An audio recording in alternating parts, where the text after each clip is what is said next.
Section 6. Sacred Union. When he meets her. The forest changed. No longer wild and vast, but soft, intimate, as if it had drawn inward, just like him. Arav walked a narrow path through flowering trees, and there, in a clearing bathed in twilight, she stood, not a goddess, not a girl, but a presence, both familiar and unknown. She said nothing, only held his gaze. It was like staring into a mirror. That reflected more than his face. He took a step closer.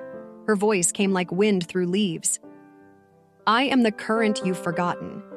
The half of you that dreams, dances, dissolves. Arav knew. She was Shakti, the feminine force, the energy of intuition, emotion, creation.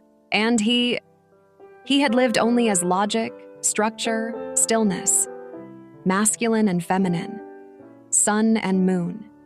Ida and Pingala. Now they stood face to face. She reached for his hand. And the moment their palms touched, he felt it. A warm surge through his spine, a spiral at his crown. A drop of nectar, Soma, the divine elixir descending from within. No words, no thoughts, just union, not of two people, but of two principles, two polarities finally harmonized. She leaned in, whispered at his ear. When you stop seeking outside and hold both your fire and your water, Soma begins to flow, not as reward, but as remembrance.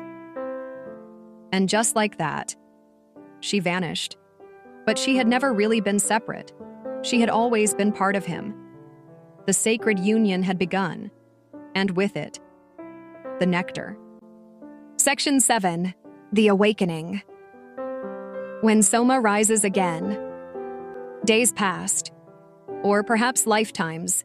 Time no longer moved the way it once had. Arav sat beneath a Bodhi tree, the same way sages had for millennia, but he was no longer searching. He was simply still, breath in, breath out, aware, alive. He remembered the sage, the cave, the moon, her touch. Every moment had been a key. And now, the door was open. In that stillness, something rose from within him. Not a thought, not a vision, but a feeling, warm, radiant, infinite. The flow began at the base of his spine, moving upward like golden light. His breath became nectar. His mind became sky. His body became sound.